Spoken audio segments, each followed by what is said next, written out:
بسم اللہ الرحمن الرحیم۔ جو شخص کسی سے پانی کو روک لیتا ہے وہ بہت بڑا گناہ گار ہے، اور ہاں یہ پانی اس کی ضرورت سے زائد ہو، یعنی اس کی اپنی ضرورت پوری ہو چکی ہو، اضافی پانی اس کے پاس موجود ہو تو پھر روکنا یہ گناہ کے درجے میں آتا ہے۔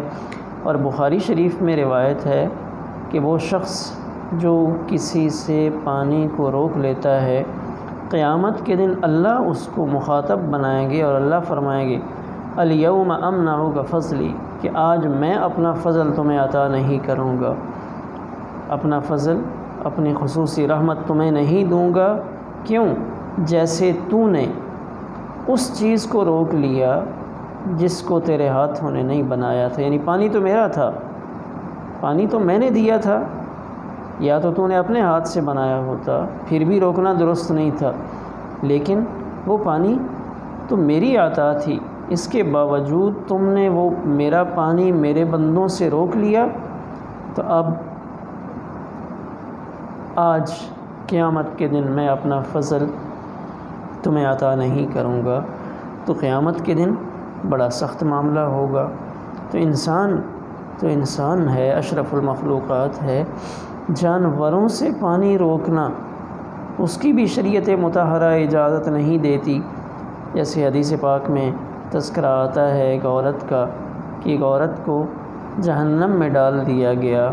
اس کی وجہ کیا تھی کہ اس نے ایک بلی کو باندھ رکھا تھا اور اس نے اس بلی کو نہیں چھوڑا تاکہ وہ پیتی اور کیڑے مکوڑے کھاتی، یعنی اس حدیث پاک میں گویا کہ اس نے بلی پر پانی کو بھی بند کیا، پانی پیے یا دودھ پیے، اس میں کھانے سے بھی روک دیا اور اس نے پینے سے بھی روک دیا۔ تو پانی بند کرنا بہت بڑا گناہ ہے۔ لوگ لڑائی جھگڑے میں پانی بند کرتے ہیں، جیسے میدان کربلا میں سیدنا حسین رضی اللہ تعالی عنہ اور ان کے رفقا پر پانی بند کیا گیا، سیدنا عثمان رضی اللہ تعالی عنہ مظلوم مدینہ، ان کے اوپر پانی بند کیا گیا۔ تو پانی کا بند کرنا یہ بے وقوفی کی علامت ہے اور انتہائی گھٹیا حرکت ہے۔ آج بھی لوگ دوسروں کا پانی روکتے ہیں، پینے کا پانی روک دیتے ہیں لڑائی اور غصے کی صورت میں۔ تو پانی کا روکنا یہ شریعت مطہرہ میں بہت بڑا جرم ہے۔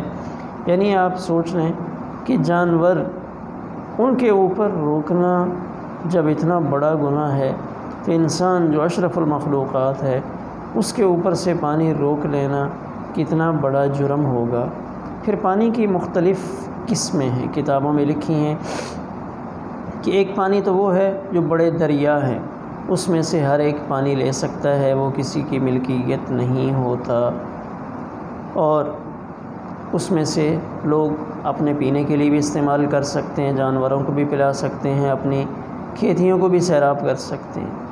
پھر دوسرے نمبر پہ وہ پانی ہے جب کسی علاقے والوں نے اپنے خرچے پہ کوئی نہر بنا لی، تو اب اس میں سے جو مخصوص لوگ ہیں ان کو وہ پانی دستیاب ہوگا، وہ پانی اس میں سے لے سکتے ہیں، اور کوئی باہر سے کوئی آدمی آئے تو وہ پی سکتا ہے، استعمال کے لیے لے سکتا ہے، لیکن وہ اپنی کھیتیوں کو سیراب کرنا چاہے تو اس کی اجازت نہیں ہوگی۔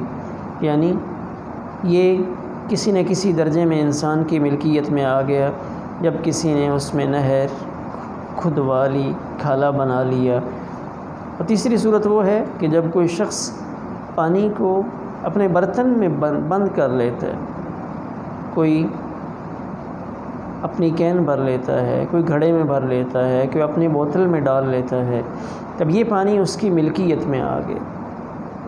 اب اس پانی پر کسی اور کا استحقاق نہیں ہے، یعنی اس نے یہ پانی اپنے قبضے میں لیا اور اس کے لیے اس نے محنت کی ہے، تو یہ پانی اس کی ملکیت میں آ گیا۔ یعنی یہ پانی کی ملکیت میں آنے کی مختلف صورتیں ہیں۔ تو ویسے اللہ نے مطلقاً آگ اور پانی، اس کا تذکرہ حدیث مبارکہ میں آتا ہے کہ اس میں ساری انسانیت شریک ہے۔ کوئی آگ کسی سے لینے آئے تو اس سے منع نہ کرے، پانی لینے آئے تو اس سے منع نہ کرے۔ تو پانی میں بہرحال یہ صورت کتابوں میں لکھی، اگر کسی نے محفوظ کر لیا ہے اور اس نے اپنے پاس رکھ لیا اور اس کے پاس اپنی ضرورت کے لیے ہی ہے، تو پھر دوسرے کا اس سے چھیننا یا لینا یہ درست نہیں ہے۔ ہاں اچھی بات ہے اگر اس کے جی میں آئے اور وہ اجر و ثواب لینا چاہے تو اپنی ملکیت والے پانی میں سے بھی دوسرے کو پلائے۔